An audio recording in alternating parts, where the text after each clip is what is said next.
దేవునికి స్తోత్రం. హెబ్రీయులకు రాసిన పత్రిక 12వ అధ్యాయం మొదటి 2-3 వచనాలు కలిసి ఉంటాయి. దయచేసి ఆ వచనాన్ని మనం చదువుదాం. ఇంత గొప్ప సాక్షి సమూహము మేఘము వలె మనలను ఆవరించి ఉన్నందున మనము కూడా ప్రతి భారమును సులువుగా చిక్కులపెట్టు పాపమును విడిచిపెట్టి విశ్వాసమునకు కర్తయు దానిని కొనసాగించు వాడునైన యేసు వైపు చూచుచు మన ఎదుట ఉంచబడిన పందెములో ఓపికతో పరిగెత్తుదుము.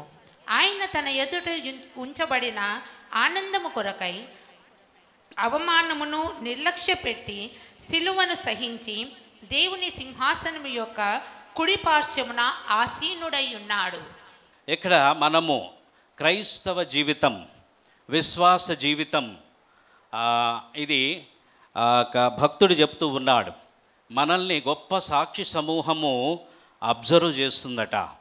మన యొక్క ప్రయాణము లేక ఈ పరుగు, విశ్వాసపు పరుగు మనము ప్రారంభించారు. చాలామంది గుడికి వస్తున్నారే కానీ వారి యొక్క విశ్వాస జీవితము ఇంకా ప్రారంభము కాలేదని నేను ఖచ్చితంగా చెప్పగలను. ఎందుకు అనంటే ప్రారంభం అయ్యేది ఎప్పుడు ప్రారంభం అవుతుంది అనంటే, పౌలుకి చక్కగా ఒక మంచి దర్శనం వచ్చింది. ఏమిటట? దమస్కు మార్గములో క్రీస్తు చేత ఎన్కౌంటర్ చేయబడ్డాడు. అటువంటి ఎన్కౌంటర్స్ జరిగిన ఆ క్షణము నుండి వారి యొక్క జీవితము యొక్క ప్రయాణం, అంటే ఒకప్పుడు ప్రయాణము వేరు, అప్పటి నుండి వారి యొక్క జీవిత ప్రయాణము, దానినే విశ్వాసపు యాత్ర, అది ప్రారంభమవుతుంది.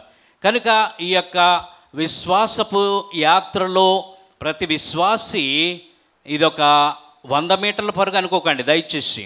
లేక కొన్ని అడ్డులు వస్తాయి, ఆటంకాలు వస్తాయి అని కొన్ని పరుగులో మధ్యలో హర్డిల్స్ పెడతా ఉంటారు. అవి గెంతేస్తే సరిపోతాయి అనుకోవడానికి లేదు. మూడవది ఇంకొకటి, ప్రయాణము ఒక 1000 కిలోమీటర్ల ప్రయాణము లేక ఆ పరుగు అనుకోకండి. ఇది మ్యారథాన్. దేవునికి స్తోత్రం. మ్యారథాన్లో కనీసం నాకు తెలిసి 35 కిలోమీటర్లు పరిగెత్తాలి. ఆ పరుగు పందెములో నాకు తెలిసి ఆ యొక్క ఆఫ్రికన్ ఆ యొక్క వ్యక్తులు, వాళ్ళు ఎప్పుడు ఆ యొక్క రుమేనియానో ఉగాండానో ఏదో ఉంటారు, వాళ్ళని చూస్తే నాకు రాత్రి నేను ధ్యానం చేస్తుంటే, అవును వీరికి ఎంత ఆ యొక్క స్టామినా ఉన్నదో ప్రభువా, అటువంటి స్టామినా కలిగే మేము ఈ యొక్క విశ్వాసపు యాత్రలో మేము పరిగెత్తాలి అన్న పరుగును మీరు మాకు ఏర్పాటు చేశావు. దేవునికి స్తోత్రం, హల్లెలూయా. కనుక ఈ పరుగులో మేము పరిగెత్తాలి. ఎంతవరకు పరిగెత్తాలి అంటే, అది చివరి వరకు. రక్షణతో మన పరుగును ప్రారంభించిన ఆ క్షణము నుండి ఆ యొక్క పెట్టిలోనికి వెళ్ళేటంత వరకు మన పరుగు అలాగే కొనసాగాలి. అది ఒక విశ్వాసి యొక్క జీవితంలో దేవుడు ఏర్పాటు చేసిన ఆ పరుగు. దేవునికి స్తోత్రం, హల్లెలూయా. ఈ యొక్క భక్తుడు, ఈ యొక్క పౌలని అంటారు కానీ హెబ్రీ పత్రిక, మాకు ఒక సేవకుడు వచ్చి ఇది పౌలు రాశాడని ఎక్కడున్నది అని ఆ రోజు ఉంటే, అప్పటి నుండి నేను పౌలు రాసిన హెబ్రీ పత్రిక అనడం మానేశాను. ఎందుకంటే ఆ యొక్క మా పాస్టర్ ఆంటీ గారు కూడా ఉన్నారు ఆ రోజు. కొడతాను, నిన్ను సిలువేస్తాను అలాగనేవాడు ఆయన. సరే, ఈ భక్తుడు ఇట్లా రాశాడు. సరే, ఎవరు రాసినా కానీ ఇది ఒక మంచి ఒక సందేశం ఉంది ఇందులో. కనుక ఈ సందేశాన్ని మనము ఈ దినము ధ్యానం చేద్దాం. ఈ సందేశము ఆ యొక్క ఒక గురితో ప్రారంభమవుతుంది. అంటే ఈ యొక్క యాత్ర, ఈ పరుగు అనేది ఒక గురి, ఒక దర్శనముతో ప్రారంభమవుతుంది. రోజు మనం పరిగెత్తేది లేక వాకింగ్కి వెళ్ళేది ఏదో ఇక్కడ మొదలు పెడతాం అక్కడ ఎండింగ్ అవుతుంది, లేక ఈరోజు ఇక్కడ మొదలు పెడతాం అక్కడ అంతం అవుతుంది, ఇంకా అయిపోయింది. ఒకరోజు వెళతా పరిగెత్తము, నడిచేస్తాం, అలాగ అయిపోతుంది. కానీ ఈ భక్తుడు చెప్తున్నాడు, మీ పరుగును, ఆ పౌలు చెప్తున్నట్లుగా నా పరుగును కడముట్టించాను. అంటే ఇంకా అయిపోయింది. ఈ యొక్క శ్వాస ఈ లోకములో సమాప్తమయ్యేటంత వరకు నా పరుగు అలాగ కొనసాగుతూ ఉంటుంది. దేవునికి స్తోత్రం, హల్లెలూయా. కనుక ఈ పరుగులో చాలా అడ్డులు వస్తాయి, ఆటంకాలు వస్తాయి, హింసలు వస్తాయి, బాధలు కలుగుతుంది. కొన్ని యొక్క పరుగు ప్రారంభము అందరికీ ఒకటే. ఒక విశ్వాసికి ప్రారంభం అనేది ఒకటే, ఆ యొక్క స్టార్టింగ్ లైన్ అనేది ఒకటే, తర్వాత పరిగెత్తడం కూడా ఒకేలాగా ఉంటుంది, ఎండింగ్ కూడా ఒకే యొక్క ఆ యొక్క గమ్యం అనేది ఏంటి అట, మనము చివరికి క్రీస్తు స్వరూపములోనికి ఎదగాలి. That is the end point. అది యొక్క భక్తుడు చెప్తూ ఉన్నాడు. కనుక ఆ యొక్క పరుగులో స్టార్టింగ్ అందరికీ కరెక్ట్గా ఉంటుంది. ఎప్పుడు రక్షణ పొందిన ఆ దినముతో ఆ పరుగు మొదలవుతుంది. నా పరుగు ఎప్పుడు మొదలైంది అంటే 1998 మే మాసం 31వ తారీఖు నా పరుగు మొదలెట్టాను. ఆ రోజు నుండి ఈ రోజు వరకు పరుగెడుతూనే ఉన్నా. దేవునికి స్తోత్రం, హల్లెలూయా. ఈ పరుగు ఎప్పుడు ఆగాలి అని అంటే నా యొక్క మట్టి శరీరము ఆ యొక్క బాక్స్లో పెట్టేటంత వరకు నేను పరిగెడుతూనే ఉండాలి. దేవునికి స్తోత్రం, హల్లెలూయా. కనుక ఇక్కడ అంటున్నాడు ఏంటంట, ఇక్కడ కొంతమంది తిమోతి ఏమన్నాడు అని అంటే జట్టి అయిన వాడు, అంటే ఎథ్లెట్ అనే మాట వాడాడు. ఎథ్లెట్స్ ఏంటంటే అలసిపోకుండా పరిగెడుతూనే ఉండాలి. దానికి సంబంధించిన కొన్ని ఎక్సర్సైజులు వాళ్ళు చేస్తారు, ఫిట్నెస్ని కాపాడుకుంటూ ఉంటారు, కొన్ని బలహీనతలు ఉంటాయి, అన్నిటినీ వారు అధిగమించి వారు గమ్యానికి చేరుకుంటారు. కనుక పౌలు అంటున్న మాట ఏంటట, నేను గురి యొద్దకే పరిగెడుతున్నాను, అక్కడ నా కొరకు బహుమానం ఉన్నది. దేవునికి స్తోత్రం, హల్లెలూయా. కనుక మన పరుగుకి ఒక ప్రారంభము కరెక్ట్గా ఉంటే ఎండ్ పాయింట్లో దేవుడు నీకు బహుమానాన్ని కూడా ఇస్తాడు. దేవునికి స్తోత్రం, హల్లెలూయా. కనుక ప్రకటన గ్రంథం 22:12 అంటాడు, నా యొద్ద జీతము ఉన్నది, వాని క్రియలు చొప్పున నేను వారికి ఇచ్చుటకు నా దగ్గర సిద్ధముగా ఉన్నది. దేవునికి స్తోత్రం, హల్లెలూయా. కనుక ఈ యొక్క బహుమానం ఉన్నది. బహుమానములో ఆయన ఇంకొక మాట కూడా వాడుతాడు, వెనుకున్న వాటిని మరిచిపోయి. దేవునికి స్తోత్రం కదండి. వెనుక జయాలుంటాయి, వెనుక సుఖాలుంటాయి, వెనుక అడ్డులు ఆటంకాలు ఉన్నాయి, వెనుక నిందలు అవమానాలు ఉంటాయి. వాటన్నిటినీ గుర్తుపెట్టుకొని ధ్యానం చేసుకొని కృంగిపోయి కృషించిపోయి ఇంకా ఎందుకు నా బ్రతుకు అని మన పరుగును ఆపేయకూడదు.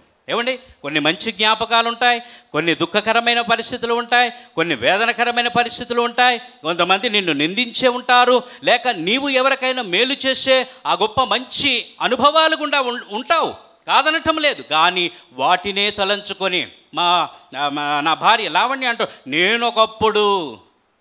నేనొకప్పుడు గోల్నాకాలో ఎంతమందిని నడిపించాను. ఒకప్పుడు నడిపించి ఇప్పుడేంది అంటే ఇప్పుడు తీసుకుంటున్నాను, ఒకప్పుడు నేను అలా చేశాను అంటది ఒక్కొక్కసారి. అంటే నేను ఎప్పుడైనా ఏమమ్మా ఈరోజు కేర్, నేను ఒకప్పుడు తీసుకున్నావు కానీ ఇప్పుడు తీసుకోవాలి, రేపు కూడా తీసుకోవాలి, ఎల్లుండి కూడా తీసుకోవాలి, రోజు తీసుకోవాలి. దేవునికి స్తోత్రం, హల్లెలూయా. కనుక మన యొక్క పరుగు ఒక గమ్యము, ఒక ఉద్దేశముతో ప్రారంభమవుతుంది, గుర్తుపెట్టుకోవాలి. అంతేగాని మన పరుగులో కొంతమంది పరిగెడతారు, వారికి ఒక ఉద్దేశం ఉండదు, ఒక గమ్యం ఉండదు, ఒక నిరీక్షణ ఉండదు, ఎందుకు పరిగెడుతున్నామో తెలియదు, ఏం పరిగెట్టాలో తెలియదు, ఎలా పరిగెట్టాలో తెలియదు, అడ్డులు వస్తే ఏం చేయాలో తెలియదు, ఆటంకాలు వస్తే ఎలా చేయాలో తెలియదు, పడిపోతే మళ్ళీ లేచి పరిగెట్టాలన్న విషయం కూడా తెలియదు. కనుక ఈ పరుగును ప్రారంభించింది ఎవరు? నీవు. ప్రారంభించడానికి కారకులెవరు? యేసుక్రీస్తు ప్రభువు. కనుక ఒక మంచి ఉద్దేశముతోనే ఈ పరుగును నువ్వు ప్రారంభిస్తున్నావు. ఆ పరుగు పరిగెత్తడానికి నీ వెనకాతల ఉండేది నీ రక్షకుడైన ప్రభువు. దేవునికి స్తోత్రం, అది మర్చిపోకూడదు. చివరికి వచ్చినాక మనము జ్ఞాపకం చేసుకుందాం. కనుక ఈ పరుగులో మనం ఏం చేయాలట? ప్రారంభము ఖచ్చితంగా ఉండాలి. ప్రారంభంలో ఏమంటున్నాడు అనంటే, మనలను ఆవరించి ఉన్నందున మనము కూడా ప్రతి భారమును సులువుగా చెక్కులో పెట్టే పాపమును విడిచిపెట్టాలి. పరిగెత్తాలనేది నీ ప్రయత్నం, నీవు సక్సెస్ కావాలన్నది నీ ప్రయత్నం, నీవు దేవునిపై ఆధారపడి పరిగెడుతున్నావని నీ నమ్మకం, మన నమ్మకం, మన విశ్వాసం. కనుక మనం పరిగెడుతూనే ఉంటాం. కనుక ఇక్కడ పరిగెట్టేటప్పుడు భారాలు విడిచిపెట్టాలి, సులువుగా చిక్కులు పెట్టు పాపాలని విడిచిపెట్టాలి. అంటే పౌలు అంటున్నాడు కదా ఇందాక, వెనుకున్న పాపాలని నేను మర్చిపోయాను. చాలామంది నేను పాపిని, నేను ఒకప్పుడు దొంగని, నేను ఒకప్పుడు నేను ఇది చేశాను, నేను కూడా చేశాను, చాలా చేశాను, కానీ వాటన్నిటికీ ఫుల్ స్టాప్ పెట్టేశాను. ఎప్పుడు అంటే ఆ దినము ఎప్పుడైతే క్రీస్తుతో ఎన్కౌంటర్ జరిగిందో ఆ రోజు వాటన్నిటికీ ఫుల్ స్టాప్ పెట్టి ఆ యొక్క పరుగులో నేను కూడా రెడీ అయిపోయాను, పరిగెడుతూ ఉన్నాను. అంతే సమయంలో మనం ఎవరినైనా చూస్తే అటువంటి ఆ యొక్క జీవితంలో ఉన్నప్పుడు వారిని చూస్తే అబ్బో ఒకప్పుడు నేను కూడా చేశానే, ఇప్పుడైతే బైబిల్ పట్టుకొని తిరుగుతున్నాను అని అనుకొని కృంగిపోవడే, అయ్యో నేను పాపినే, నన్ను దేవుడు క్షమించడే, ఎందుకు నా జీవితం కూడా అంతే, ఏదో నమ్ముకున్నాను అని అనుకోవటానికి వీలు లేదు. ప్రభు ఏమన్నాడు, మీ పాపం ఆకాశమునకు భూమి ఎంత ఉన్నతముగా ఉన్నదో నీ పాపాలను కూడా నేను అంత దూరం చేశాను, వాటిని నేను జ్ఞాపకము చేసుకోను. దేవునికి స్తోత్రం, హల్లెలూయా. కనుక మళ్ళీ ఆ పాపాన్నే గుర్తు చేసుకోవడానికి వీలు లేదు. కనుక భారాలు కూడా మోయడానికి వీలు లేదు. పాపం అనే భారాన్ని మనం మోస్తూ ఒకసారి ఏం చేశాము, యేసయ్య చేతికి అప్పగించేశాం. ప్రభువా, ఈ భారాన్ని నేను ఇంకా మొయ్యలేను, ఎందుకంటే నా పాపాల కొరకు నువ్వు చనిపోయావు కనుక ఈ పాప భారాన్ని నా కొరకు నువ్వు సిలువలో మరణించావు కనుక ఈ భారం అంతా నువ్వు తీసేసుకో, నాకు నెమ్మది శాంతిని నువ్వు ఇస్తున్నావు, నేను దాన్ని పొందుకున్నానని ఆ దినము తీర్మానం చేసుకొని నువ్వు ప్రయాణము లేక పరుగును మొదలెట్టావు కనుక వాటినే నువ్వు తలుచుకోవడానికి వీలు లేదు కదా.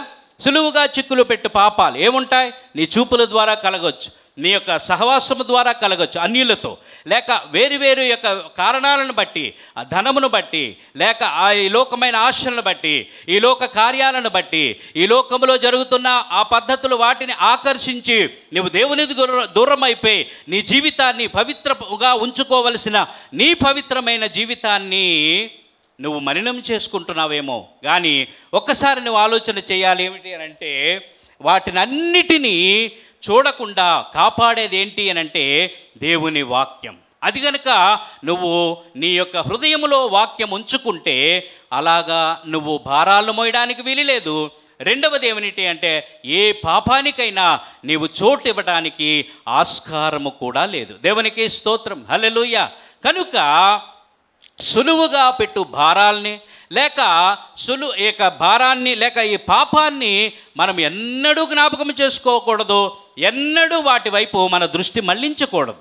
బయో అని మన క్యాలెండర్లో వేశాం కదా, బిఫోర్ గాడ్ అంటే ప్రతి దినము దేవుని సన్నిధికి వెళ్ళి నీ వాక్యమును ధ్యానిస్తే తప్పకుండా ఏమవుతుంది, నీవు నీ యొక్క జీవితాన్ని పవిత్రంగా పరిశుద్ధంగా ఉంచుకోవటానికి వీలవుతుంది కనుక నువ్వు అటువంటి భారాలతో పరిగెత్తటానికి వీలే ఉండదు, అటువంటి ఆలోచనలే పెట్టుకోవడానికి వీలే ఉండదు.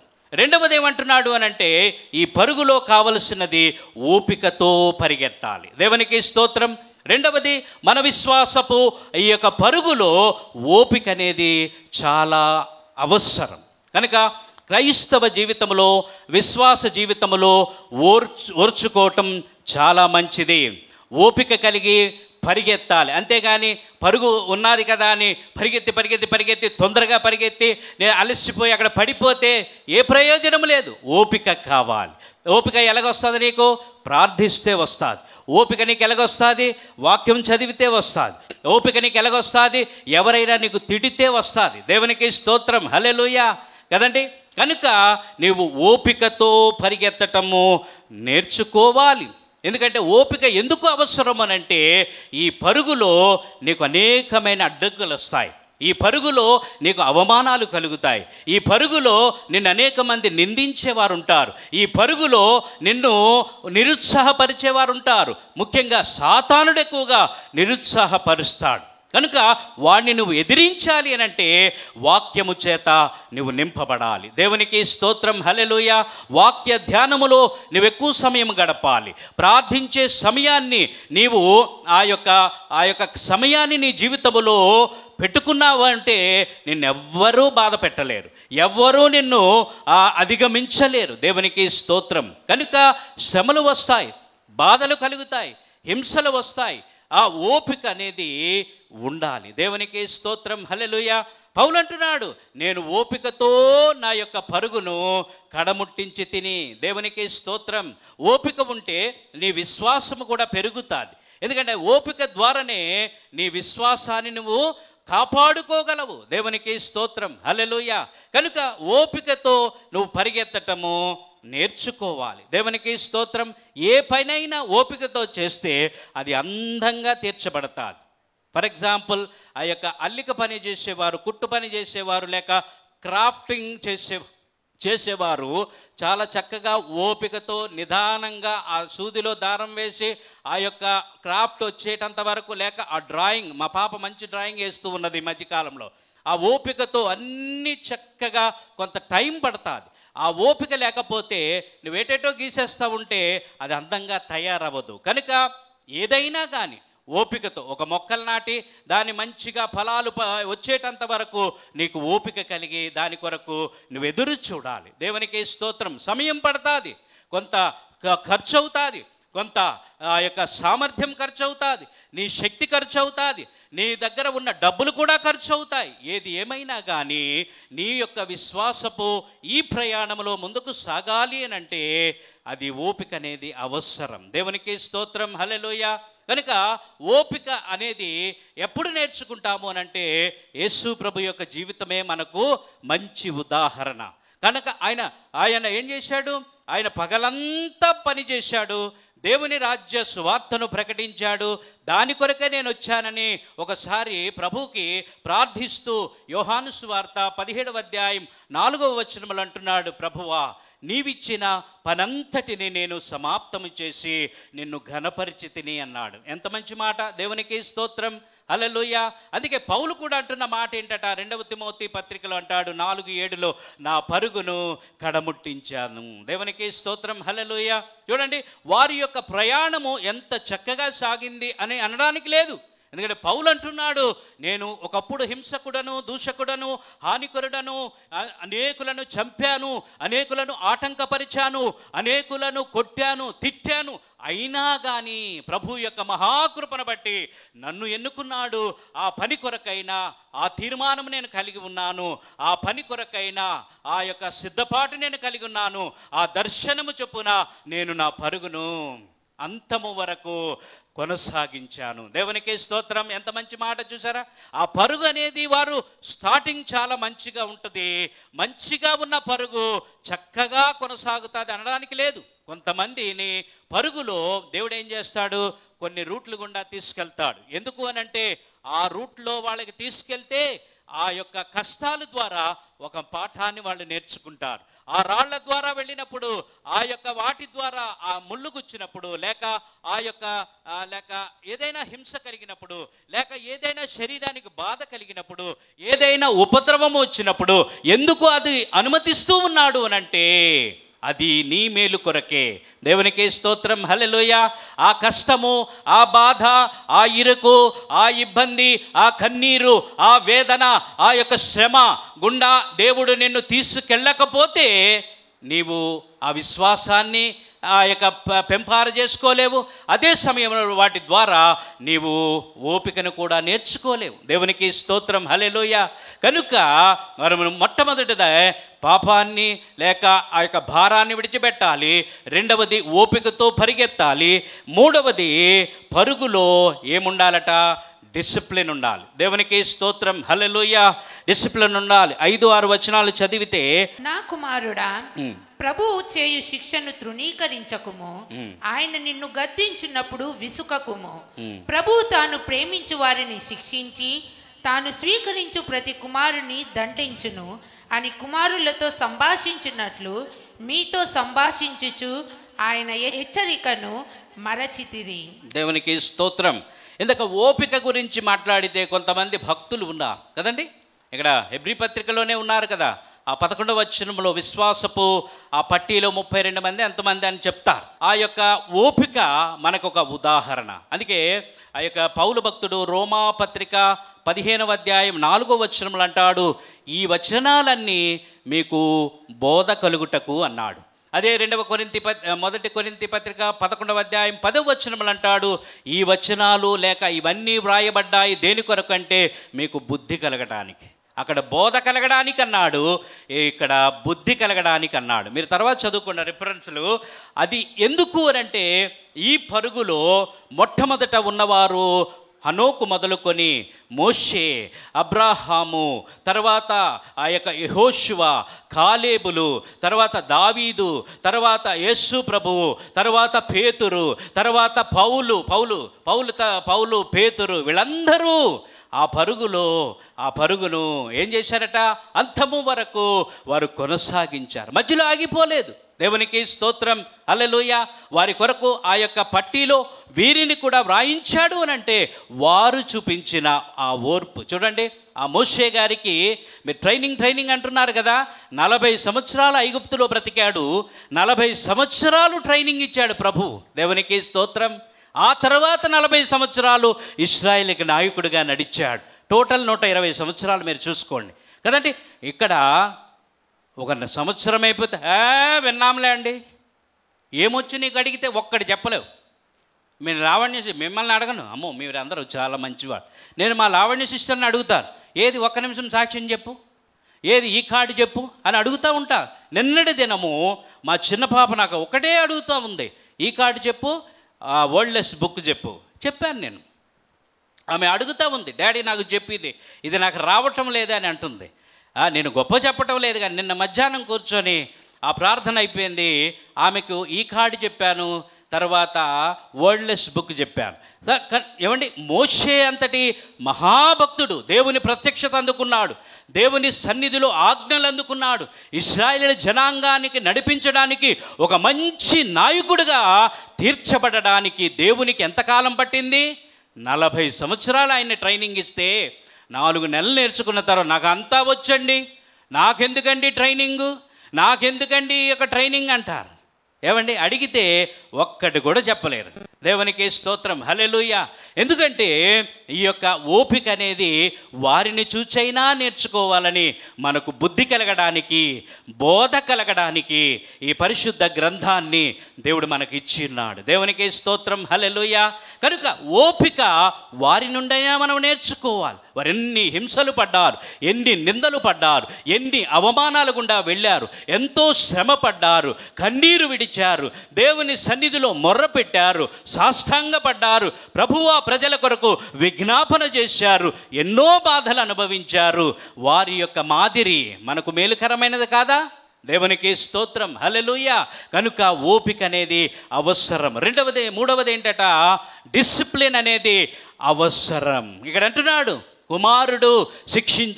దేవుడు శిక్షించని కుమారుడు ఆయన ఏం పడతాడట?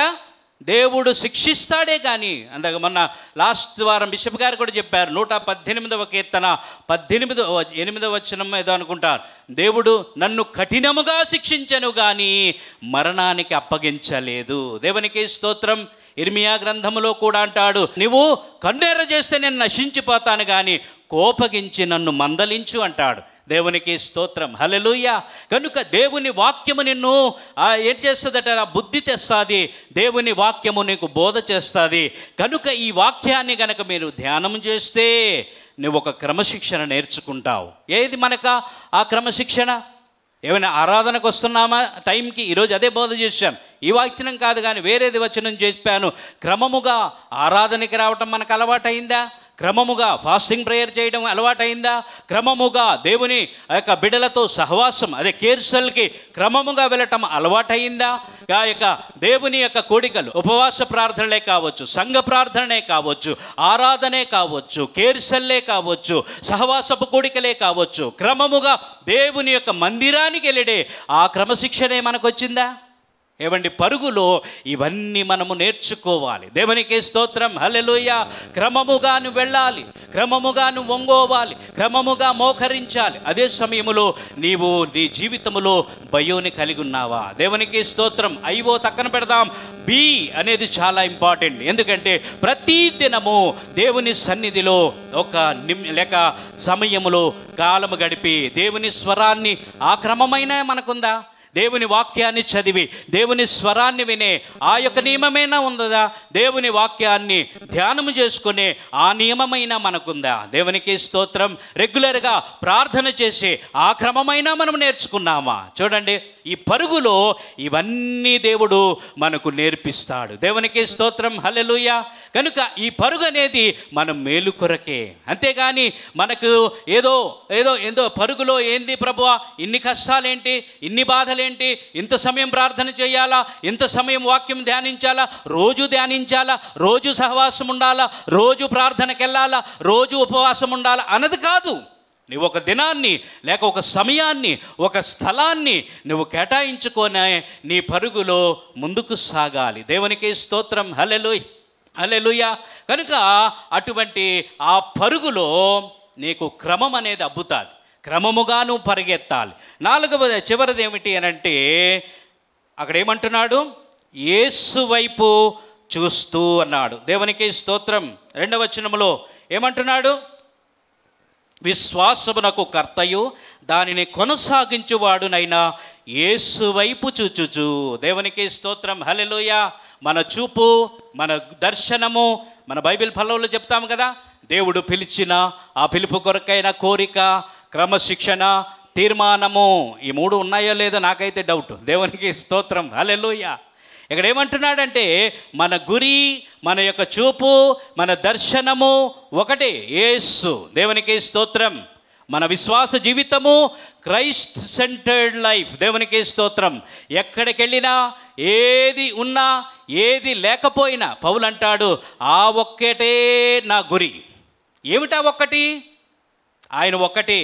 ఏ పిలుపు కొరకైతే ఆయన పట్టబడ్డాడో, ఏ పిలుపు, ఏ దర్శనము చేత ఆయన దేవుని చేత పట్టబడ్డాడో ఆ దర్శనము కొరకే ఆయన గురి, ఆయన యొక్క పరుగు. దేవునికి స్తోత్రం. ఆ పరుగులు ఏమంటాడు, నేను అన్యుల యొద్దకు వెళ్ళాలి, ఆ రాజుల యొద్దకు వెళ్ళాలి, యూదుల దగ్గరకు వెళ్ళాలి, ఆ యొక్క అన్యుల దగ్గరికి వెళ్ళాలి కదండి. ఆయన అంటున్నాడు ఆ మాటలు ఫిలిప్పీ పత్రికలో మీరు చూస్తే, నా యొక్క పరుగులో వీరందరి దగ్గరికి వెళ్ళాలి, అంతవరకు దేవుడు నన్ను తీసుకోడు, ఖచ్చితంగా నేను వెళ్ళి తీరుతాను, అదే నా పరుగు అన్నాడు. దేవునికి స్తోత్రం, హల్లెలూయా.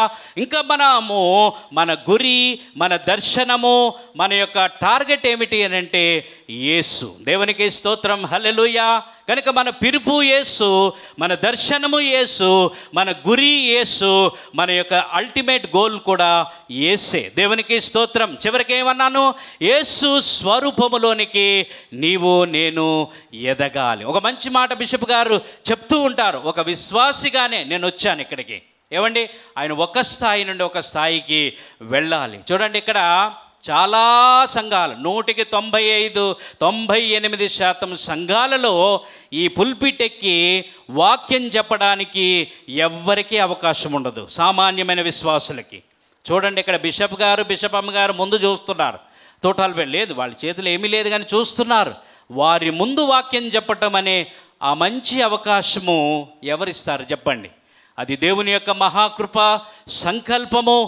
ఇటువంటి సంఘము ఈ యొక్క నాకు తెలిసి నా విశ్వాసపు ఆ యొక్క జీవితములో, ప్రయాణములో ఇటువంటి సంఘాన్ని నేను ఎప్పుడు చూడలేదు. కనుక ఇటువంటి అవకాశము అంటే ఏంటట, నీవు ఒక స్థాయి నుండి ఇంకొక స్థాయికి ఎదగాలి. నువ్వు అలాగే మరుగుజ్జు విశ్వాసములు ఉండడానికి వీలు లేదు, మరుగుజ్జితనముగా అలాగే ఎదుగు బొదుగు లేకుండా ఉండడానికి వీలు లేదు. ఎదుగు బొదుగు లేని విశ్వాసులు దేనికి పనికి వస్తారో తెలుసా? ఆ యొక్క పెంచి పోషించి ఆ యొక్క పెంచుతున్న కాపరులకు బాధ కలిగించడానికే పనికొస్తారు, వారు ఏడిపించడానికే పనికొస్తారు, కన్న తల్లిదండ్రులకు అట్లాగే పనికొస్తారు, చూచే లోకము నవ్వుకోవడానికి పనికొస్తారు. ఏమండి, ఎదుగు బొదుగు లేకుండా, ఒక దర్శనము లేకుండా, ఒక పరుగు లేకుండా, ఒక గురి లేకుండా, ఎదగకుండా, నేర్చుకోకుండా, ఎక్కడేసిన గొంగలి అక్కడే ఉన్నట్లుగా మనం ఉండిపోతే మనము దేనికి పనికొస్తామో తెలుసా? ఆ యొక్క బిషప్ గారికి లేక మన యొక్క ఆత్మీయ తల్లిదండ్రులు ఏడ్చుకోవడానికి, బాధపడడానికి పనికొస్తాము, లేకపోతే మన చుట్టూ ఉన్న లోకము నవ్వుకోవడానికి పనికొస్తారు.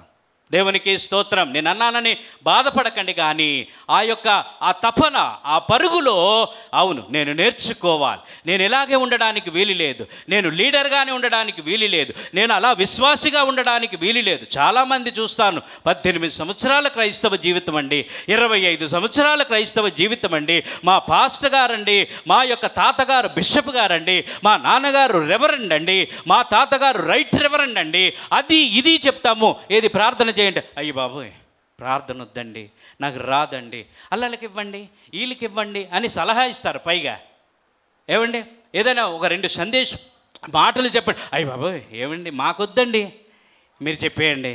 నేను చూశాను, నేను కళ్ళారా నేను చాలామందిని చూశారు, వారి నోటి నుండి ఒక్కరోజు ప్రార్థన వెళ్ళలేదు, ప్రభు దగ్గరికి వెళ్ళిపోయారు. దేవునికి స్తోత్రం. అలాగ అనగలను, ఎందుకంటే వారు ప్రభువు నమ్ముకున్నారు కనుక. దేవునికి మహిమ కలుగును గాక. కనుక నీ గురి, నీ దర్శనము ఆ యేసు కనుక లేకపోతే నువ్వేం ప్రార్థన చేస్తావు, ఏమి అలవాట్లోనికి వస్తావు, ఏది ఆధ్యాత్మికమైన జీవితంలో ఎదుగుదల కనపరుస్తావు, ఏది నీ గమ్యములోనికి నువ్వు చేరావని, లేక ఆత్మీయమైన స్థితిలో నేను ఎదిగాను, ఇదిగో నా వల్ల ఇది జరుగుతుంది, ఇదిగో నా వల్ల ఇది అయ్యింది, ఇదిగో నా వల్ల ఇది అవ్వబోతూ ఉన్నది, ఇదిగో నేను వచ్చాను గనక ఈ కుటుంబం వచ్చింది, నేను వచ్చాను గనక ఆ కుటుంబం నన్ను చూస్తూ ఉన్నది, నేను వచ్చాను గనక నన్ను చూస్తూ ఉన్నారు, నాతో పాటు ఇంతమంది వచ్చారు అని మనం చెప్పగలుగుతున్నామా? దేవునికి స్తోత్రం. హల్లెలూయా. కనుక మన గురి, మన దర్శనము యేసు. కనుక మన ఆ పరుగులో మంచి స్టార్టింగ్, పరుగులో మంచి ఆ పురోగతి, పరుగులో ఓపిక, తర్వాత పరుగులో ఏంటట ఒక క్రమశిక్షణ ఉండాలి, పరుగులో మనకు ట్రైనింగ్ ఉంటుంది.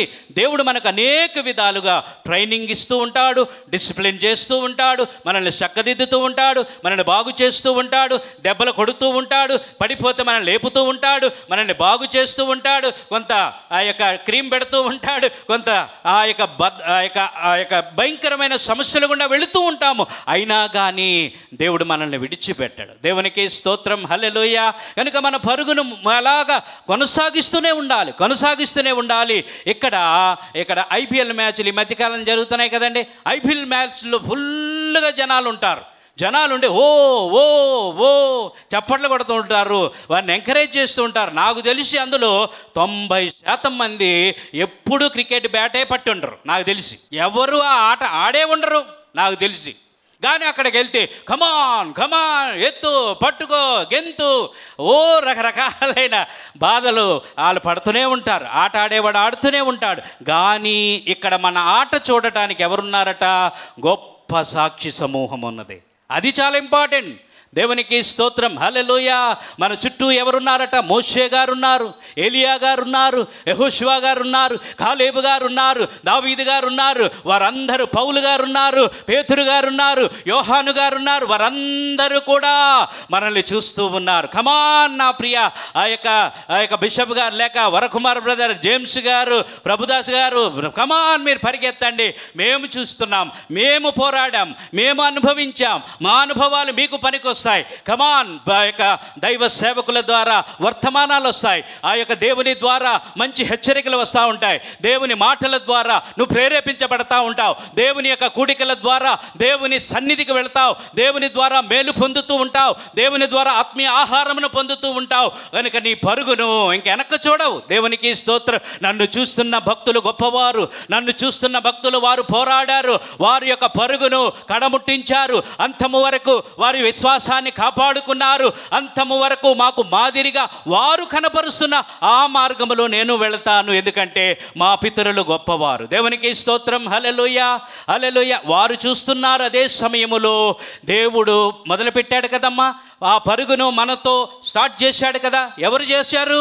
యేసు ప్రభు మనతో ఈ పరుగును మొదలు పెట్టించాడు. సో మొదలుపెట్టి నువ్వు పరుగు అని వదిలేడు, నువ్వు పరుగు అని వదిలేడు, మనతో పరిగెడతాడు. దేవునికి స్తోత్రం.